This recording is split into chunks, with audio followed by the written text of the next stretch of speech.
집값 문제 이제는 좀 쑥 들어간 느낌이죠. 왜냐하면 집값이 좀 떨어지고 있거든요. 그러나 뭐 왕창 이렇게 하락할 것 같지는 않습니다. 또 모르죠. 글로벌 금융위기 같은 엄청난 위기가 닥치면 블랙스완이 터진다든가 아니면 회색 코뿔소가 더 심하게 날뛰면 모르죠.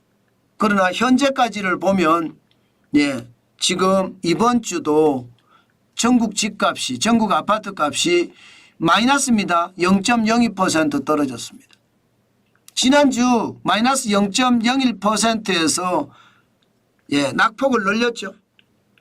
그동안 전국 아파트는 2024년 5월 20일부터 21주 연속 상승을 하다가 지난주부터 2주째 하락을 거듭하고 있습니다.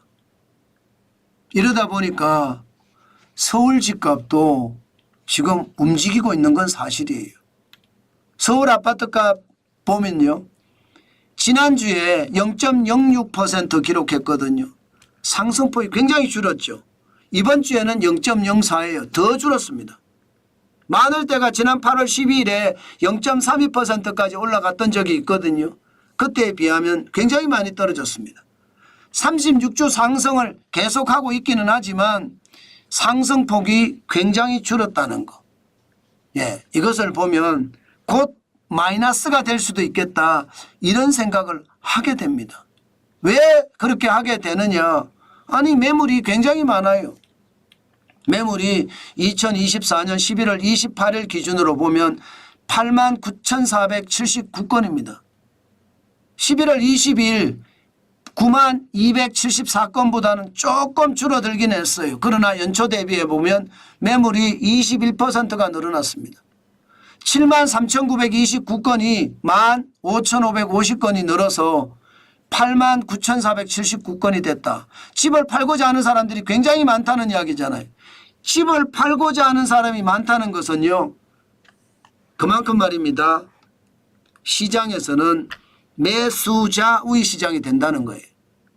매수자 입장에서는 계약서를 쓰면서 아니 집값을 한 1,000만 원만 내려주시죠. 이러면 내려줄 수 있다는 뜻입니다. 그만큼 매물이 많아요. 서울의 평균 매물 이게 과잉이다 안 하는 매물이 85,000이 기준선입니다. 85,000이 넘었으면 매물이 과잉이라고 이야기하거든요. 지금 89,479건이니까 매물이 과잉으로 넘쳐나고 있다는 뜻이잖아요. 그러다 보니까 말입니다.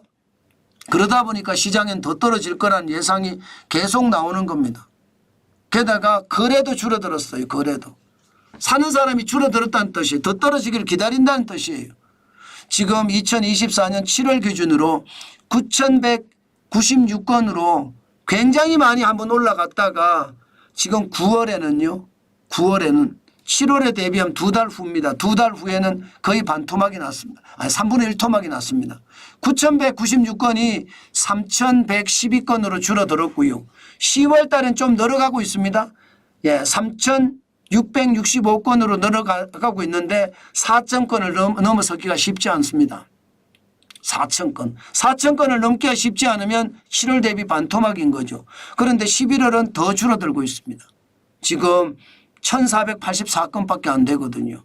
그렇게 생각을 하면 거래가 줄어든다는 거잖아요. 그러면 여러분 매물은 넘치고 거래는 줄어들고 가격은요 떨어지죠. 실제로 말입니다. 서울 아파트 평균 거래 금액을 보면 지난 9월에 12억 4,673만 원이었거든요. 11월에는 지금 현재까지 11억 8,764만 원 떨어졌죠. 11월에는요. 지금 10억대 10억 8,232만 원. 뭔가 집값이 좀 떨어져 보이는 거에 떨어져. 아마 서울 집값이 떨어진다는 게 지표를 보면 그렇게 나타나고 있다는 뜻입니다. 서울 집값이 떨어지면 여러분 지방은요. 수도권 당연히 떨어질 거예요. 수도권도 보시면 이번 주가 0.1% 상승하는 데 그쳤거든요. 지난 8월 12일에 0.18%까지 올라갔던 건데 지금은 0.01% 올라가는 데 그쳤습니다. 낙폭을 줄였습니다. 다음 주 가면 0이 되든 아니면 0점대 마이너스가 내려가든 그렇게 될 가능성 굉장히 높아진다는 뜻입니다. 게다가 서울 아파트 전세값도 계속 떨어지고 있습니다.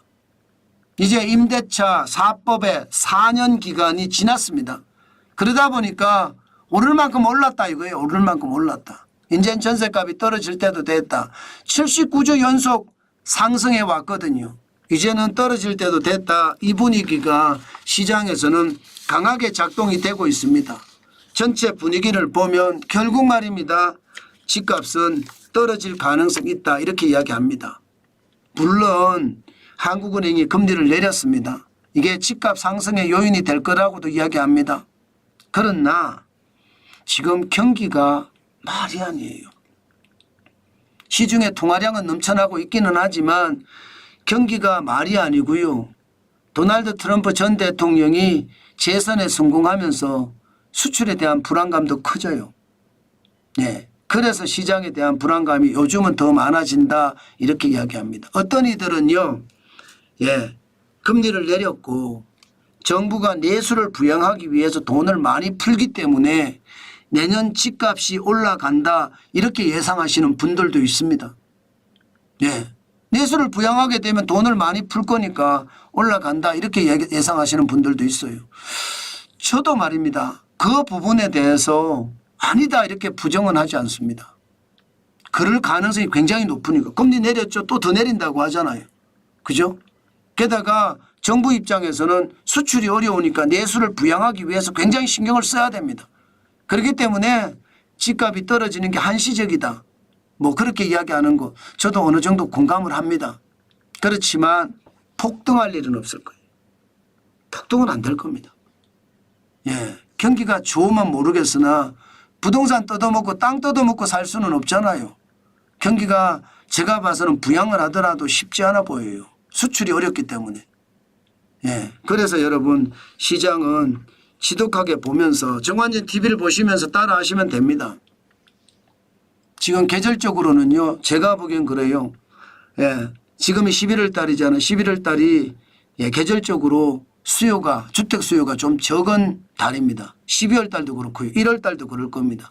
2월 달부터 이제 이사철이 시작이 되니까 또 달라질 수 있거든요. 그래서 현재까지는 뭐 단기적으로 봤을 때는 집값이 떨어질 가능성이 더 높다 이렇게 보는 거고요. 장기적으로 보면 결국은 수요와 공급의 법칙이 어떻게 움직이느냐에 따라 달라질 겁니다. 기본적으로는 돈을 뿌릴 거니까 부동산이 올라갈 가능성이 예, 굉장히 농후하다 이렇게는 생각을 합니다. 그러나 폭등은 없다. 저는 현재까지는 그렇게 생각합니다. 현재 시점에서는 또 달라질 수 있죠. 시점은 또 달라질 수 있지만 예, 현재까지는 폭등은 없다. 저는 그렇게 생각을 합니다. 그만큼 말입니다. 집값은 계속 보시면서 시장을 계속 쫓아가는 거 필요하다. 그 말씀 강조해 드립니다.